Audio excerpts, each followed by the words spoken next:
Morning, y'all. Melissa here. Hey, it's January 9th, 2025. My youngest son is home today, and we're fixing to go out and do chicken chores. So we'll take y'all with us, get you some shots of the highlights of chicken chores. We're kind of working up our resolve to get out there. It's about 8 degrees Fahrenheit this morning. So finishing up a couple things in the kitchen that I'll show you, and then we'll be headed out. Also want to tell you, had a couple updates on our channel here. We appreciate y'all watching. Thank you very much. Your views are helping us with our watch hours metric. That's what needs to grow so we can continue the monetization here on YouTube, working toward the AdSense becoming something that's fully beneficial for us. So we need to get to 4,000 watch hours on a rolling 365-day basis. So that's one of the quirks of YouTube. If you're a viewer and you're not doing that channel content creation side of it, that's something that maybe a lot of people are not familiar with. There's different metrics that we have to meet to like monetize the channel, to fully participate in the monetization, etc., all these things. So one of the things is rolling 365-day basis, the last 365 days, your channel on, if you're trying to participate in AdSense on the long form videos, your channel has to have 4,000 watch hours on those long form videos. So we're getting closer. We're right at 3,500 watch hours for over the last 365 days. But it's climbing each day, and that's thanks to y'all watching. And so that's why we're always reminding people, no matter who you're watching, no matter what content you're watching, what channel you're on, if you like the channel, if you want to support the channel, the best thing you can do is let the videos run from start to finish, because that helps that channel's watch hours. But we did have, also want to tell you, made a couple adjustments on the channel. We've been wanting to add a profile picture, and we've been thinking about the name of the channel and our profile handle if we just needed to make any adjustments. So we did update the channel name to Twin Oaks Family Farm. It was Twin Oaks Farm Poultry. Now it's Twin Oaks Family Farm. So when we initially did the channel, we modified that farm name into a little different wording, into Twin Oaks Farm Poultry for the channel, because we were opening up our experience with working with YouTube, with really focusing in on the meat birds. But we want to broaden that a little bit. We want to include aspects of our daily life. We want to encourage people to connect with farmers in their local area for sourcing food directly from the people that produce it. We want to encourage people to produce some of their own food as well, right at their homes. So we just really want to encourage that awareness of connecting with where the food comes from and sourcing it close to wherever you are, and networking with those people that are the hands-on producers of the food. So we want our channel to encompass those things. So we went ahead and made that update to just using our farm name for our channel name, Twin Oaks Family Farm. And we changed the profile handle. It just mimicked the channel name previously, but we adjusted it to Twin Oaks Fam, because really, like, that really embodies what we value. We enjoy and want to continue our farming, rural, small town way of life, and we want to share that with people. And family is the ultra most important thing. Like, faith, family, work. Faith, family, work.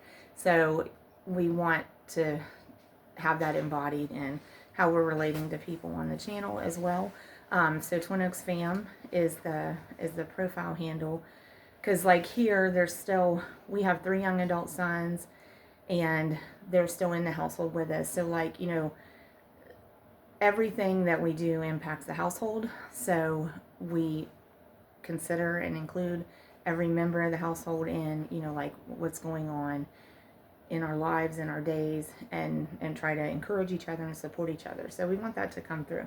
So anyway, so those adjustments, and we put in the profile picture. So the profile picture, of course, it's wee little tiny, so it's hard to see it, but that is actually the farm symbol of the 2 oaks that we namesaked Twin Oaks Family Farm from.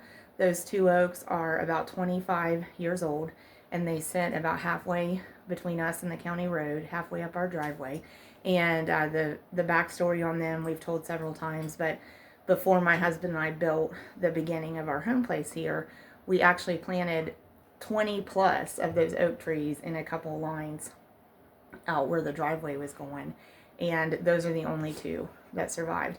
And most years since then, we've tried to plant oak trees in the same places, and it just they just don't take. But those 2 have grown and flourished and stayed, and so they're they're kind of symbolic of our place. So those twin oaks are in the profile picture, and you can't see the print in it, but our farm motto is in there: stay rooted in what sustains, grow from what inspires. And you can flip it around: grow from what inspires and stay rooted in what sustains. That's our farm motto, and those trees represent that to us. So the couple things finishing up in the kitchen here, we had saved some eggshells, so these had been washed, and they actually are all dry now. So I just put them in this little tin, but we end up using these to feed back to our hens as a great calcium support. So we will actually be putting these into another pickle jar, okay? And then I have about 4 of these that we just fill them, and once it's filled, we'll put those into a little food processor and pulverize them, and then we'll take them out to our chickens and put in like a feeder tub out there for them. And that kind of is a stand-in really for oyster shell. This will be a great calcium supplement for laying hens. And then finished making my water concoction here. So new habit I'm reinitiating in the new year, and my husband has done this regularly, and trying to encourage our sons to consider doing it. Just apple cider vinegar and water. So I'm just I use this 20-ounce cup for water, and doing about 3 times a day, putting 2 tablespoons of apple cider vinegar into it, and I'll have that handy all day and be drinking that through the day. So help me stay hydrated, and the apple cider vinegar is just really great for us. So we like doing that. And then here's yesterday's eggs. So we got 26 eggs yesterday, so that's only about 50% production for us from our hens. So it's just winter, and that's one of the effects of the cold weather, and of course when we had the shorter days. But now the days are lengthening toward summertime. So, but that's yesterday. So we'll be collecting eggs today. But we've been very fortunate. Eggs are not freezing, so that's really great. We're glad of that. Come on, Tanner. Hey, Drew. Hello. You already done in the Rhode Island Reds? How they doing? Good. Good.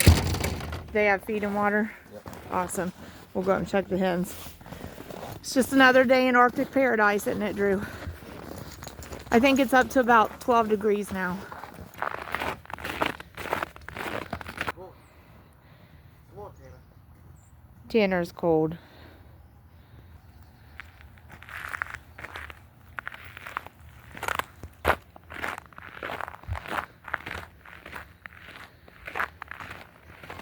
A lot of farming is repetition. Like, we do the same chores every day, multiple times a day. We're gonna go see the egg production hens now. Make sure they have water. So really grateful that water situation is, we're able to keep it thawed. Even so, we were down to 8 degrees Fahrenheit overnight from the 8th to the 9th of January. So able to keep the water thawed, and the frost-free hydrants are still working. Those are great things. We'll get that set in there for them. And looks like they need a refill on feed. Drew, will you get a feed bucket for us? Thanks. Oh, Tanner, going out. Go out. Tanner will come in and hunker down under the heat lamp. So really, that's the strategy we're using to help us keep the water thawed, and it does give some supplemental warmth to the hens. We're really confident that they can thermoregulate, even down to like in the 40s and in the 30s without supplemental warmth, but below the 30s we tend to give them some supplemental warmth. So we're already accustomed to working with heat lamps, so we have a certain tolerance and comfort level with them, but we make sure they're suspended securely from above, from a ceiling rafter, something like that. And I know heat lamps are normally sold with those clamps. We never use those. If you can use them if you are confident that you can fasten them securely, but we always opt to just secure them from overhead. So take a quick look over here at the egg situation. So it's good. All this is good. And so that's great when you feed them. It draws them out to the feeders and away from the boxes, so that helps with collecting them. So we do have, I think, 6 in here. 3 under there, 3 there, so I'll grab them. We'll be checking the other hen house too. Gus helped himself. He's checking chickens. Come on, Gus. Let's go back out. Come on. We're going to go to the other hen house. Let's go. Thanks, Gus. So, getting water for the production red house. Nice basket of eggs from the older hens. Hopefully there's some eggs in the production red house as well. Drew already topped their feed, so they're all out here at feeders. So that'll help me get eggs. Maybe Drew will help me get eggs too. So same here. That's a great victory. The small victories are the big wins.